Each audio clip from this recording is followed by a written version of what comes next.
اعوذ باللہ من الشیطان الرجیم بسم اللہ الرحمن الرحیم وبہ نستعین وهو خیر المعین وصلی اللہ علی سید الانبیاء والمرسلین وعلی آلہ الطیبین الطاہرین المعصومین۔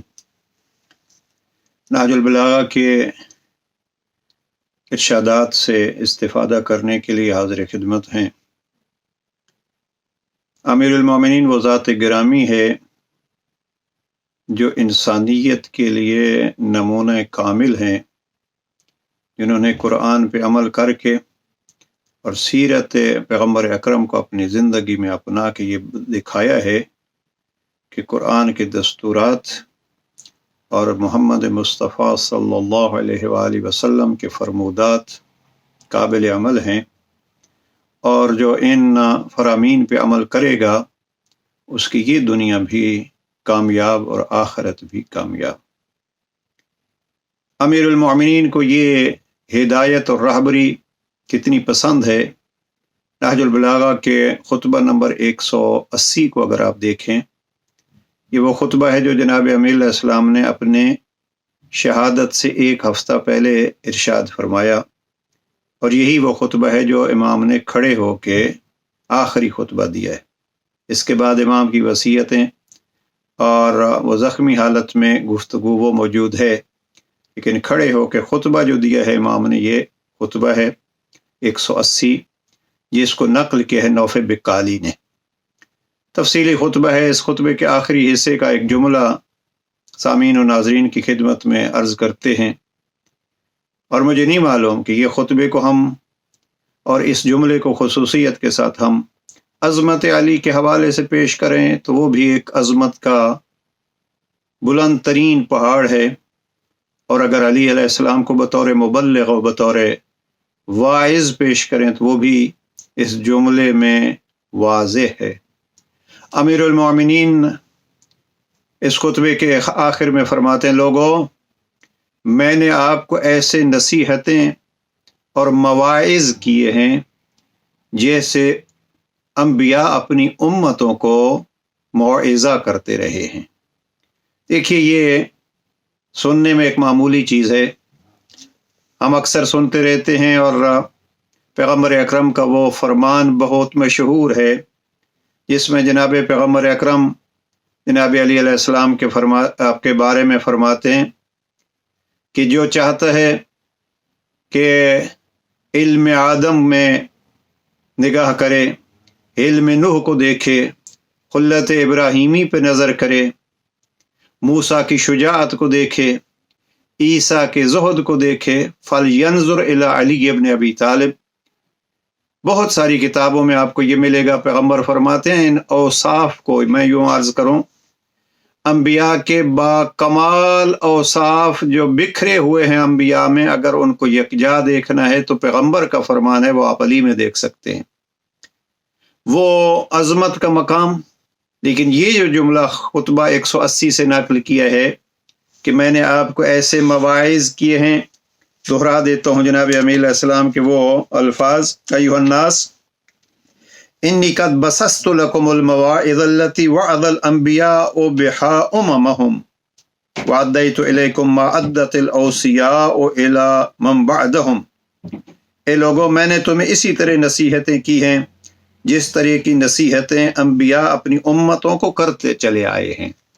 لہٰذا اگر ہم اپنی زندگیوں کو سنوارنے کے لیے کسی کتاب کے احتیاج رکھتے ہیں تو بعض کتاب خدا یہ کتاب ہے جو امیر المومنین نے نبیوں کی طرح موعظہ اس میں فرمایا ہے۔ اب نبیوں کے موعظے اگر آپ قرآن مجید میں دیکھیں تو ایک خوبصورت عنوان ہے جناب لقمان کا اپنے بیٹے کو موعظہ لقمان نے کیا ہے، اللہ نے اس کو قرآن بنا دیا ہے۔ پہلا جملہ کیا ہے؟ یا بنی لا تشرک باللہ، اللہ کا کسی کو شریک قرار نہ دینا۔ یہ ہے ایک باپ کا اپنے بیٹے کو عظیم ترین درس۔ اور پھر دوسرا جملہ کیا ہے؟ وبالوالدین احسانا، والدین کے ساتھ احسان کرنا، تکبر نہ کرنا۔ وہ مواعظ جو جناب لقمان نے اپنے بیٹے کو ارشاد فرمائے وہ قرآن کا حصہ ہے۔ جناب یعقوب نے اپنے دونوں بیٹوں کو، کچھ بیٹے ایسے ہیں جو اور اکثریت ان کی ہے جو نافرمان ہیں، उनको क्या मौइज़ा किया, और अपने नेक बेटे और नबी बेटे जनाब यूसुफ को क्या मौइज़ा किया, वो भी कुरान का हिस्सा है। एक गुफ्तगू जनाब इब्राहीम की अपने बेटे जनाब इस्माइल के साथ है, वो एक दिलचस्प गुफ्तगू है। ये तीन कम अज़ कम अगर आप मुतवज्जे रहें तो ये बाप बेटी की गुफ्तगू जो कुरान ने नाकल की है, उसको अगर यकजा देखना है तो जनाब अमीर अलैहिस्सलाम ने नहजुल बलागा की वसीयत 31 में अपने बेटे इमाम हसन मुज्तबा को मौइज़ा किया है, और वो तहरीरी वसीयत है। जनाब लुकमान ने कहा या बुनैया, जनाब याकूब ने या बुनैया, जनाब इब्राहीम ने अपने अल्फाज में या बुनैया, लेकिन इस एक वसीयत में जनाब अमीर अलैहिस्सलाम ने 13 दफ़ा ये तहरीरी तौर पर लिखा है या बुनैया। अब या बुनैया यानी ए मेरे प्यारे बेटे, और ख़ुद ये मौइज़े का एक बेहतरीन ज़रिया है कि जिसको आपने मौइज़ा करना है उसको आप सख्ती के बजाय उसको एहसास दिलाएं कि मैं आपसे प्यार करता हूँ। अब जनाब अमीर अलैहिस्सलाम यहाँ नहजुल बलागा में जिस प्यार के अंदाज से और कभी सख्ती की भी ज़रूरत होती है, तो जनाब अमीर अलैहिस्सलाम अम्बिया की तरह मौइज़ा करते हैं, या इसको यूँ कहूँ अम्बिया की तरह और बाप की तरह भी। और जनाब पैगम्बर अकरम का ये फरमान हर किसी तक पहुँच चुका है और मशहूर है। जनाब पैगम्बर अकरम फरमाते अना व अलीयुन अबवा हाज़िहिल उम्मह, मैं और अली इस उम्मत के बाप हैं। ये बहुत बड़ा खिताब है जनाब अमीर अलैहिस्सलाम को कि मैं और अली इस उम्मत के बाप हैं। जैसे पैगंबर बाप हैं ऐसे इसी तरीके पे जनाब अली भी बाप हैं।